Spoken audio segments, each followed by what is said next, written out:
대한제국 하면 대부분 나약함, 뭐 하나 제대로 풀리는 일이 없던 비운의 나라를 떠올리곤 합니다. 이런 부정적인 이미지가 대한제국의 진짜 얼굴일까요? 수원대 삼총사 한비, 선미, 현지, 우리 셋의 정동납사는 대한제국에 얽힌 오해를 풀기 위해 시작됐습니다.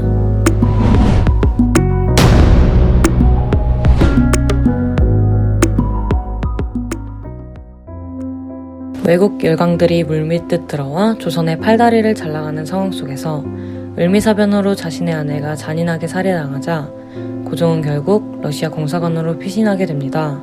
그러나 이듬해 고종은 다시 조선의 품, 덕수궁으로 돌아옵니다. 덕수궁으로 돌아오자마자 고종은 조선을 황제의 나라 대한제국으로 선포합니다. 천자만이 드릴 수 있는 하늘의 제사를 행하는 이곳, 황구단에서 고종은 황제로 즉위합니다. 이전의 조선의 왕들과는 다른 황제의 나라임을 똑똑히 보여준 것입니다. 대한제국을 선포한 뒤 고종은 황제국의 위상을 보여주기 위해 덕수궁을 정비해 나갑니다. 덕수궁의 정전인 중화전에는 곳곳에 황금색을 칠하고 황제를 상징하는 용을 만들어 덕수궁이 황제의 공간임을 보여줍니다. 그러나 고종의 이러한 노력은 무너지게 됩니다. 대한제국의 해를 기울게 하는 사건이 일어나게 된 거죠.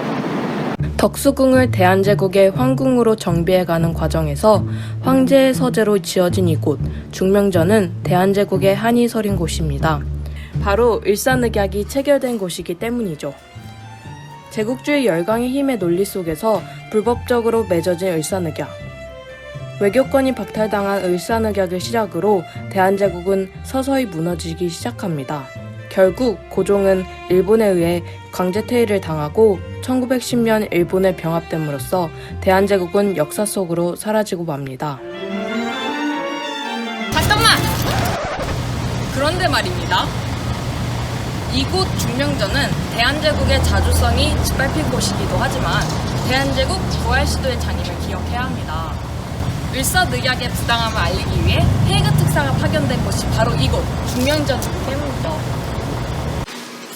네, 이 세 분은 헤이그 특사에 파견되었던 세 분인데요. 결국 헤이그 특사는 실패하고 맙니다. 그리고 이 사건으로 인해서 고종 황제도 강제 퇴위를 당하고 말죠.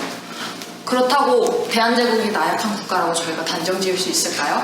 아닙니다. 지금부터는 대한제국이 자주 근대화를 위해서 어떤 노력들을 했는지 직접 살펴보도록 할 건데요. 그러기 위해서 속조전으로 한번 이동해 보도록 하겠습니다. 김선미 나와봐! 짠! 이곳은 대한제국의 자주 근대화를 향한 염원이 담겨있는 석조전이라고 합니다.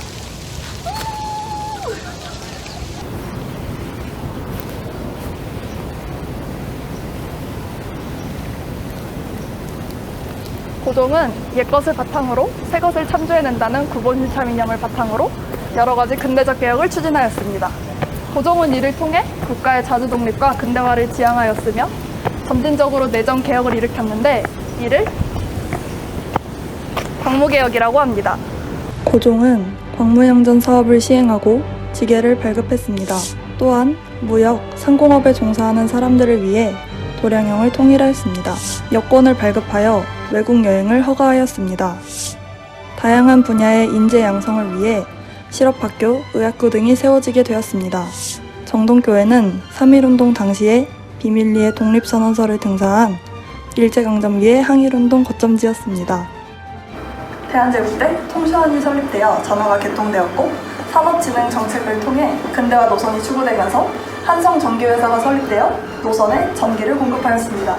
서양식 병원이 세워지면서 서양의술이 전파되게 되었고 우정국은 기존의 역천제 방식에서 벗어나 근대적 우편 제도를 도입해 실시하게 되었습니다.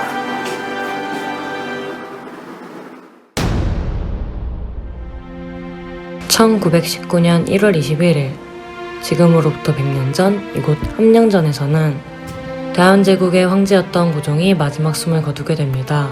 승하 직후 고종이 일본인이나 친일파에게 독살당했다는 소문이 빠르게 퍼져나갔습니다.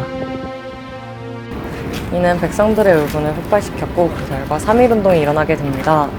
나라와 황제를 잃은 백성들은 만세시위를 끊이지 않았고 지금 우리가 살고 있는 대한민국의 임시정부가 이때 만들어지게 됩니다.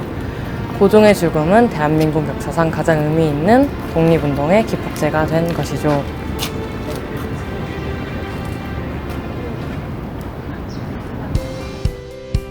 우리나라 역사상 유일무이한 황제국인 대한제국. 비록 13년의 짧은 발자국을 남겼지만 자주 근대화를 위해 노력했던 그 시대의 땀방울은 여전히 오늘날에도 우리 곁에 남아있음을 이번 정동 답사를 통해 알 수 있었습니다. 여러분들도 이번 주말엔 대한제국의 진짜 얼굴을 찾아 정동으로 떠나보는 건 어떨까요? 그럼 저희 셋은 이만 인사드리겠습니다.